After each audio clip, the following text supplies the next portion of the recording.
Mesdames et messieurs les élus et responsables politiques, mesdames et messieurs les représentants des autorités civiles, religieuses et militaires, mesdames et messieurs, mes chers amis, monsieur Yvan Levaille.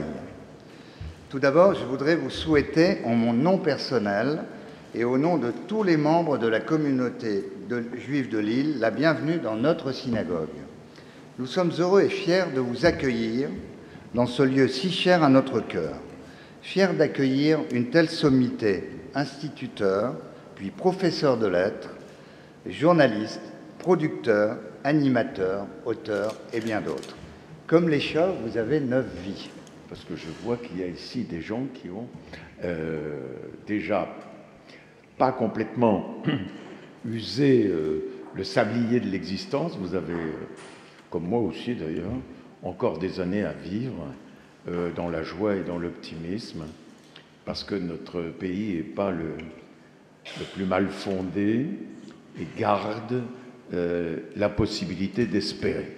Le métier de journaliste est un métier formidable. On va voir, d'ailleurs on répond, un journaliste c'est quelqu'un qui répond à la question, vas-y voir. Et puis quand tu auras vu, tu viendras, tu nous raconteras. Et moi, j'ai eu ce privilège de faire ça pendant plus d'un demi-siècle. Un octogénaire peut-il espérer voir la paix au Proche-Orient? Cette paix-là, qui est la plus facile à faire, qui devrait être la plus facile à faire, parce que vous avez une partie, vous avez comment?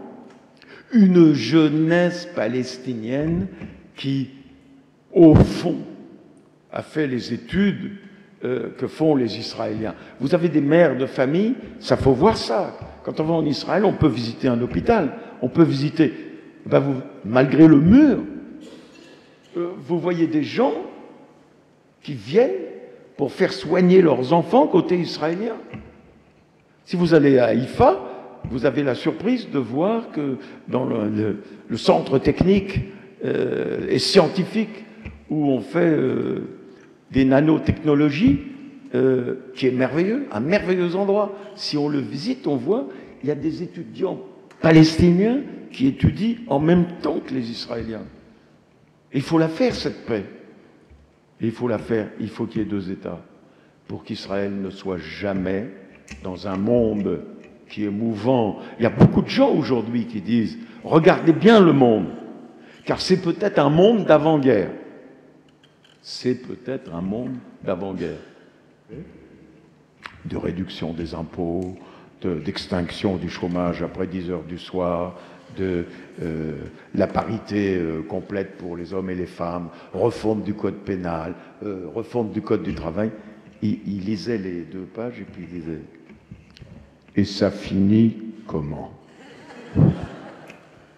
Nous tenons à vous remercier et la commission culturelle de la communauté a l'habitude d'offrir un petit présent aux intervenants. Le président de la commission culturelle, le Dr Jacques Veil, n'étant pas là, donc j'ai cette lourde tâche. Et il a choisi l'œuvre complète de Stéphane Veil.